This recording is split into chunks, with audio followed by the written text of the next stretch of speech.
Hello student, मैं विष्णु दिवाकर। आज की वीडियो में हम बात करने वाले हैं school of open learning, NIOS board, CBSE board, UP board और कोई अलग बोर्ड भी अगर होगा तो वहां पर आने वाला एक मोस्ट इंपॉर्टेंट टॉपिक है आपका, जो हर बार पूछा जाता है और बहुत बार आपके एग्जाम्स में देखने को मिलता है। तो वो टॉपिक है आपका ग्लोबल वार्मिंग क्या है और ग्लोबल वार्मिंग के कारण, प्रभाव और रोकने के उपाय क्या होते हैं। तो पहले मैं आपको बता दूं, ग्लोबल वार्मिंग को हम वैश्विक तापवृद्धि के नाम से भी जानते हैं। वैश्विक तापवृद्धि, इसको हम इंग्लिश में ग्लोबल वार्मिंग कहते हैं। तो चलिए हम इस वीडियो को स्टार्ट करते हैं और समझ लेते हैं ये ग्लोबल वार्मिंग वाला जो क्वेश्चन है वो किस तरीके से। देखो, ये क्वेश्चन आपका, चाहे आप 10th क्लास में हो, चाहे आप 12th क्लास के अंदर हो, चाहे आप एनआईओएस से पढ़ रहे हो, सीबीएसई से पढ़ रहे हो, यूपी बोर्ड से पढ़ रहे हो, या फिर एसओएल के स्टूडेंट हो। और एसओएल के स्टूडेंट्स के लिए तो बहुत ज्यादा इंपॉर्टेंट है। चाहे आप सेमेस्टर 1 में हो, चाहे सेमेस्टर 4 में हो, किसी भी सेमेस्टर में आप पढ़ते हो, आपके पास ये क्वेश्चन आपको देखने को मिलेगा ही मिलेगा कि ग्लोबल वार्मिंग क्या है और ग्लोबल वार्मिंग के कारण क्या है, इसके प्रभाव क्या होते हैं और इसके रोकने के उपाय क्या होते हैं। तो आज की वीडियो के अंदर हम ये सारी के सारे डाउट्स क्लियर करने वाले हैं। तो चलिए वीडियो को स्टार्ट कर लेते हैं। सबसे पहले हम बात करते हैं इसके आंसर की। तो इसका आंसर देखते हैं कि पृथ्वी की सतह के नजदीक धीरे धीरे तापमान में वृद्धि और इसके कारण जो मौसम में होने वाले परिवर्तन की जो घटना है, इसको हम ग्लोबल वार्मिंग कहते हैं, यानी कि इसको हम वैश्विक तापवृद्धि कहते हैं।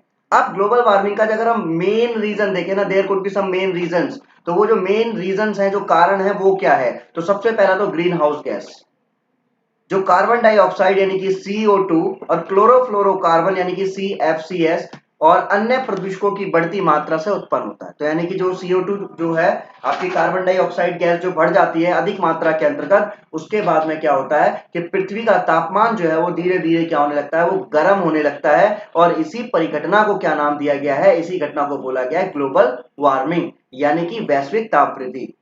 यह घटना पिछली 1 या 2 शताब्दियों से देखी जा रही है। वैज्ञानिकों द्वारा कई वर्षों से किया जा रहा अध्ययन स्पष्ट दर्शाता है कि पृथ्वी के तापमान में लगातार बढ़ोतरी हो रही है। तापमान में होने वाले इस क्रमिक बदलाव ने पृथ्वी की जलवायु के स्वरूप को पूरी तरह से बदल कर रख दिया है। पृथ्वी के स्वरूप को क्या कर दिया है? इसने बदल दिया है। तापमान दिन पर दिन बढ़ता चला जा रहा है, बिल्कुल आगे की स्पीड के अंदर निकलता चला जा रहा है, स्विफ्टली आगे बढ़ रहा है। अब ग्लोबल वार्मिंग के मानव जनित कारण क्या है, यानी कि जो हम मनुष्य हैं, तो हम मनुष्यों ने ग्लोबल वार्मिंग को बढ़ाने में, यानी कि वैश्विक तापवृद्धि को बढ़ाने में क्या योगदान दिया है? तो वाहनों का इस्तेमाल सबसे पहला। भले ही वाहन हमारे कहीं आने जाने को सुविधाजनक बनाते हों, लेकिन ग्लोबल वार्मिंग यानी कि वैश्विक तापवृद्धि को बढ़ाने में एक सबसे महत्वपूर्ण कारण है, ये भी रहा है। थोड़ी दूरी तक चलने पर भी ये कई तरह की गैस उत्सर्जित करते हैं और वाहनों में जीवाश्म ईंधन का दहन होता है, यानी कि वो ईंधन जो है जब वहां पर उसमें यूज होता है तो उसके बाद में बड़ी मात्रा में कार्बन डाइऑक्साइड वातावरण में छोड़ते हैं और जिस कारण तापमान में वृद्धि हो जाती है। तो ग्लोबल वार्मिंग के मानव जनित कारणों में से सबसे पहला प्रमुख कारण है वाहनों का इस्तेमाल।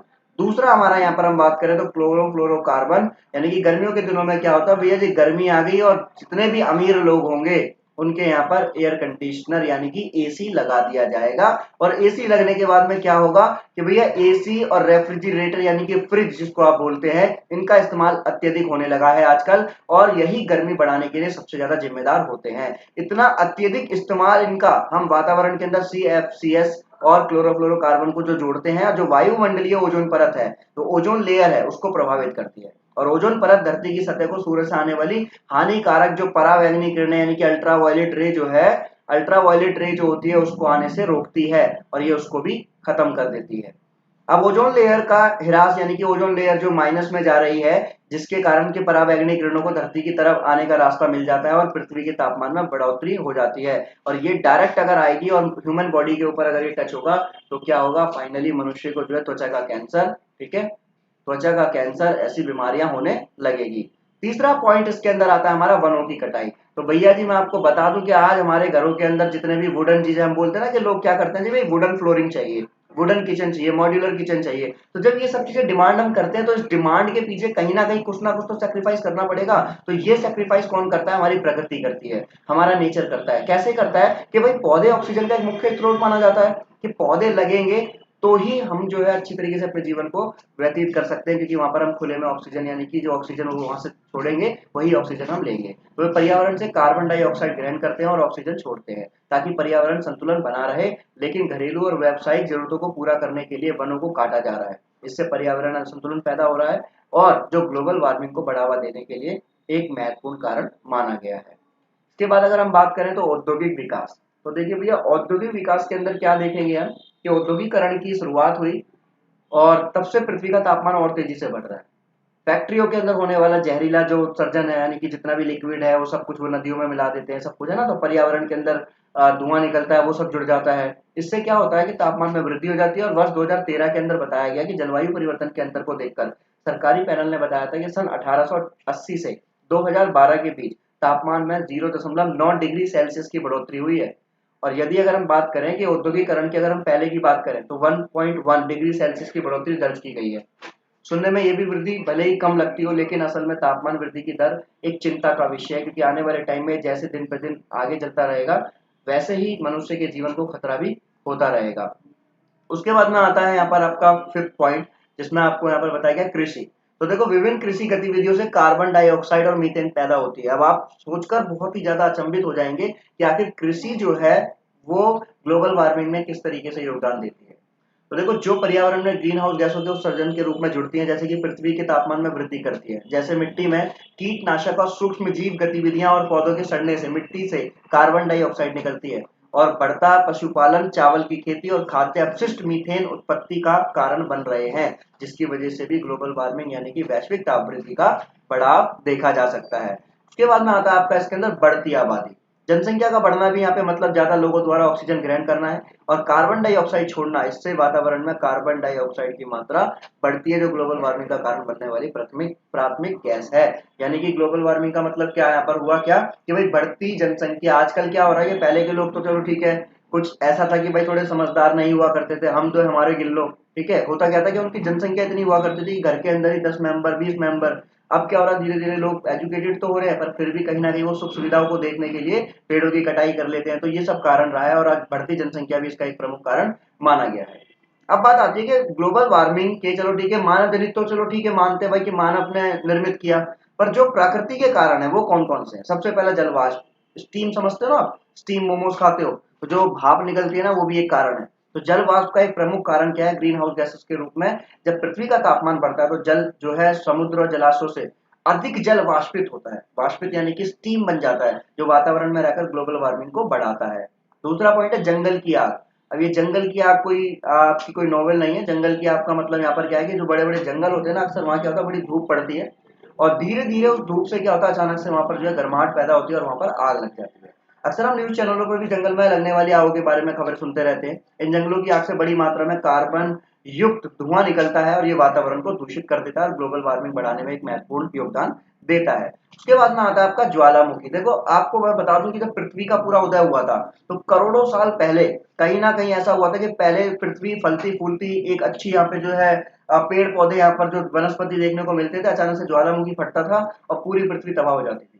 फिर दोबारा से वहां पर सब कुछ जीवन आता था और उसके बाद में दोबारा ज्वालामुखी फटता था और सब कुछ खत्म हो जाता था। ज्वालामुखी ग्लोबल वार्मिंग को बढ़ावा देने वाला सबसे बड़ा प्राकृतिक कारण माना जाता है। ज्वालामुखी के फटने पर निकलने वाली जो राख और धुआं होता है वो वातावरण में इस तरीके से समाहित हो जाता है कि जलवायु को प्रभावित कर देता है और इससे क्या होता है कि ग्लोबल वार्मिंग बढ़ जाती है। तापमान में वृद्धि। देखो ग्लोबल वार्मिंग की वजह से क्या था, पृथ्वी के तापमान की एक आश्चर्यजनक बढ़ोतरी देखने को मिली है।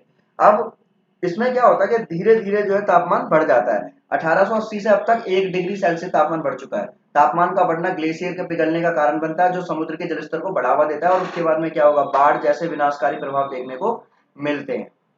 जलवायु परिवर्तन। ग्लोबल वार्मिंग की वजह से जलवायु परिस्थितियों में बदलाव हो रहे हैं। दुनिया के कई देश प्रत्येक वर्ष बाढ़ और सूखे जैसी आपदाओं का सामना करना पड़ता है उनको, और इसी की वजह से जो है ग्लोबल वार्मिंग बढ़ती चली जा रही है। अब इकोसिस्टम की बात करें, पारिस्थितिकी तंत्र की, तो ग्लोबल वार्मिंग की वजह से पारिस्थितिकी तंत्र भी बुरी तरह से प्रभावित हो रहा है, क्योंकि यह प्रवाल भित्तियों को प्रभावित कर रहा है, जिससे कि समुद्री पौधे और जानवरों की जिंदगी समाप्त हो रही है। और बढ़ते तापमान ने प्रवाल भित्तियों की नाजुकता को और बदतर बना दिया है। उसके बाद अगर हम बात करें तो कृषि पर प्रभाव, कि ग्लोबल वार्मिंग कृषि को प्रभावित कर सकता है। हालांकि अभी तक इसके परिणाम हमें दिखाई नहीं दे रहे हैं, परंतु धीरे धीरे आने वाले टाइम में जो है इसका प्रभाव जो है देखने को मिलेगा। और जैसे जैसे वैश्विक तापमान बढ़ेगा, पौधों के लिए जीवित रहना मुश्किल हो जाएगा और वे मरने लगेंगे, और पौधे मनुष्य के भोजन का मुख्य स्रोत है, इसलिए आने वाले समय में भोजन की भी कमी हो सकती है।